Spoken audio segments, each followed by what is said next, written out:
hermanos, reciban todos un fraterno saludo. Hoy es primer domingo de Adviento y estamos comenzando un nuevo año litúrgico, esta vez de la mano del evangelista Lucas.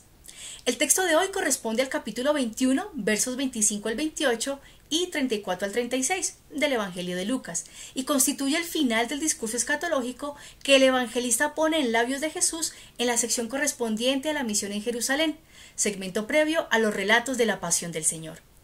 Este discurso inicia como tal en el capítulo 21, en el verso 8 y se prolonga hasta el verso 36, y es detonado por una sentencia de Jesús que contrasta con los elogios que muchos expresaban respecto al esplendor del templo.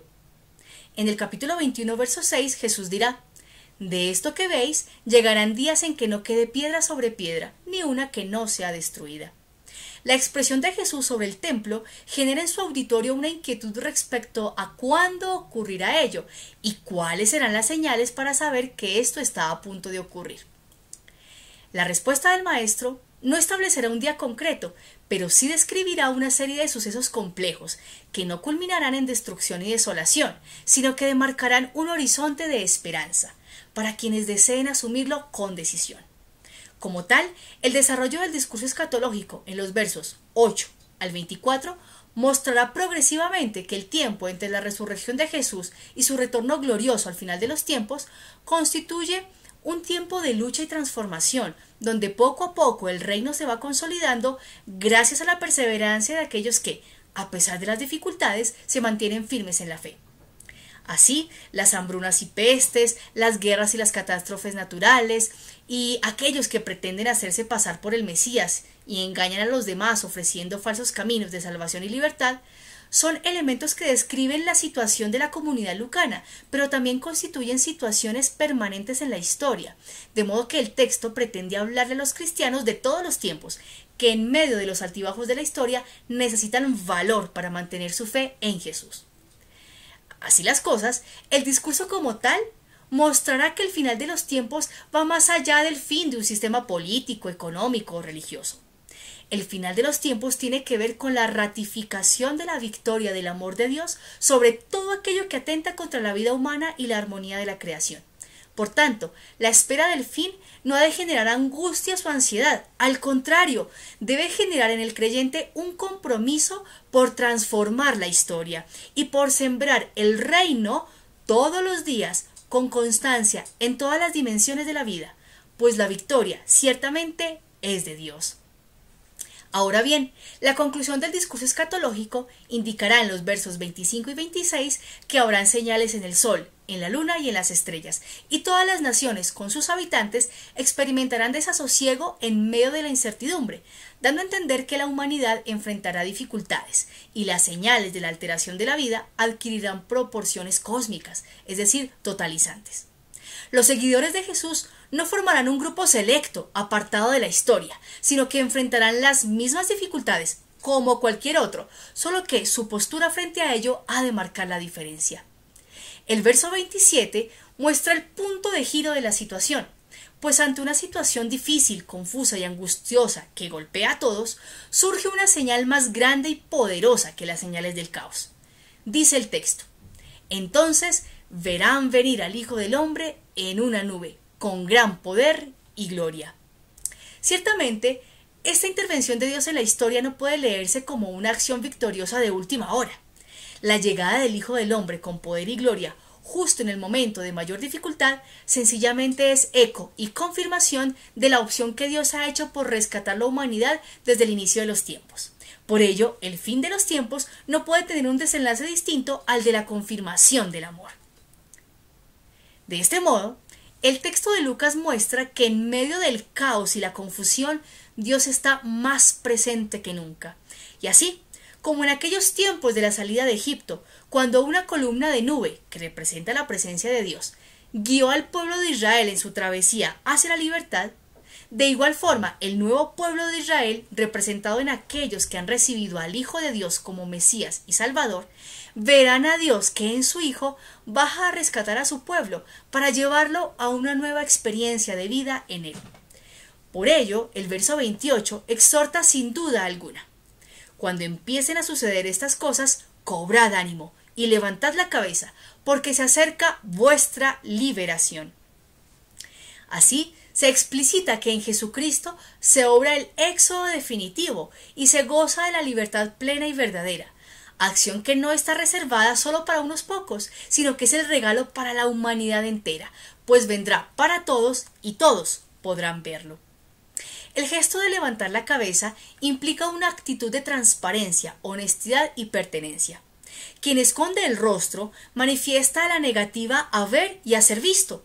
bien porque no desea tener nada que ver con quien llega o porque prefiere mantener su mirada hacia un proyecto distinto.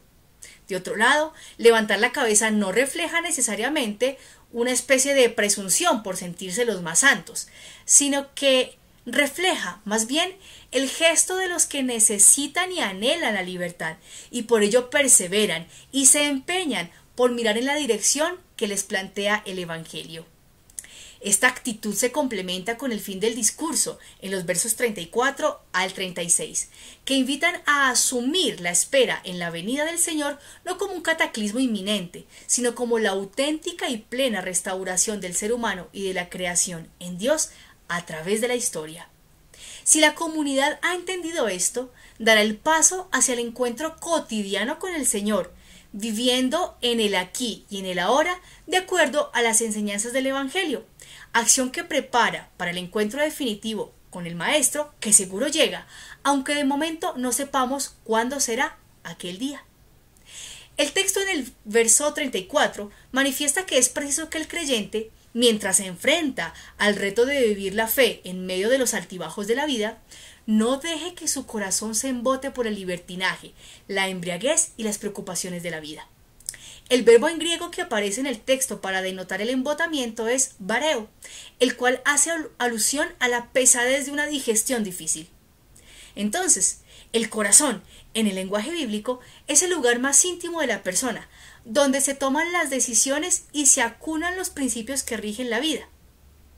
Por ello, el corazón puede tornarse pesado, ciego y desorientado si se deja llevar por un libertinaje y embriaguez que desconoce los límites y no otorga a la vida propia y de los demás un trato ético, respetuoso y de manera especial un trato al estilo de la misericordia de Jesús.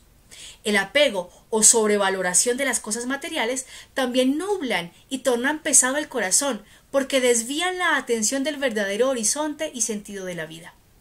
Por todo esto es necesario vigilar para no dejar que el corazón se pervierta y conduzca a la persona a una vida tal que cuando llegue de improviso su Señor no pueda levantar el rostro hacia él porque ya perdió toda identificación con su Maestro.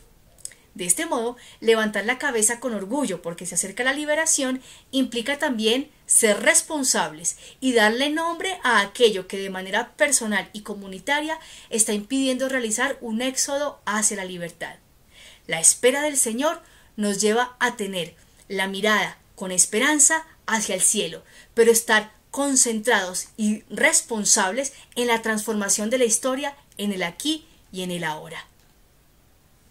La exhortación final del verso 36 a estar alerta, despiertos y en oración refleja el modo en que debe asumirse la lucha por perseverar, ya que no consiste en una conquista humana, sino que es obra de la gracia divina.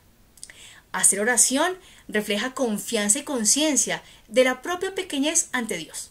e invita a atesorar momentos de intimidad para dialogar con el Maestro sobre lo que se vive y aprender a discernir con la ayuda del Espíritu la mejor forma de actuar en cada situación.